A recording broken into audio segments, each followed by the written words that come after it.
کراچی میں نا ایک مدرسے میں ایک پٹھان طالب علم آیا. آپ برا نہ مانیے گا, خان صاحب بیٹھے, پتہ لگے یہ بھی زیادہ عقیدت میں آگے نا کو دو چار گھوسے ہی لگا دیں. واقعہ سن کے سنیں ذرا واقعہ. خان صاحب تھے, ایک مدرسے میں گئے, وہاں ایک استاد الحدیث تھے, وہ ان کے ساتھ قلبی تعلق ہو گیا. 8 سال یہ پڑھتے رہے. خان صاحب پڑھتے پڑھتے عالم بن گئے.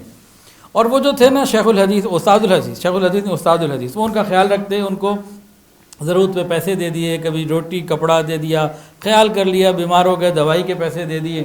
8 سال کا تعلق اسی طرح محبت سے باقی رہا.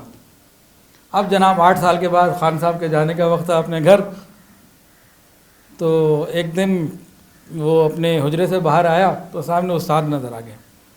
استاد کو پکڑا اور مارنا شروع کر دیا, زبردست مارنا, لڑائی ایک دم مارنا شروع کر دی.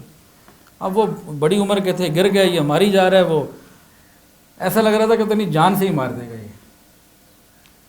اللہ کی شان, لوگ جو طلباء باقی لوگ تھے انہوں نے اس کو پیچھے ہٹایا اور ان کو بچایا. سے مجھے بھی تجھے ہو کیا گیا تھا, کیا کیا تو نے یہ, ان کے تو اتنے احسانات ہیں تیرے اوپر. میں نے کہا جی میں تو مانتا ہوں احسان ہے, احسان ہی کا تو بدلہ دے رہا تھا. یہ کون سا احسان کا بدلہ دے رہا تھا؟ کہتی میں اتنے دن سے سوچ رہا تھا اب گھر واپسی ہے میری, دوبارہ پتہ نہیں ملاقات ہو نہ ہو, احسان کا بدلہ بھی میں کیسے ادا کروں گا. تو مجھے دل میں آیا کہ شہادت کا درجہ بہت بڑا درجہ ہے, میں ان کو شہید کر دیتا ہوں کہ بڑے مقام پر پہنچ. ویڈیو کے نیچے سبسکرائب کے بٹن پہ کلک کریں, بیل کے آئیکن پہ کلک کیجئے تاکہ ہر نئی ویڈیو کی نوٹیفیکیشن آپ کو مل جائے.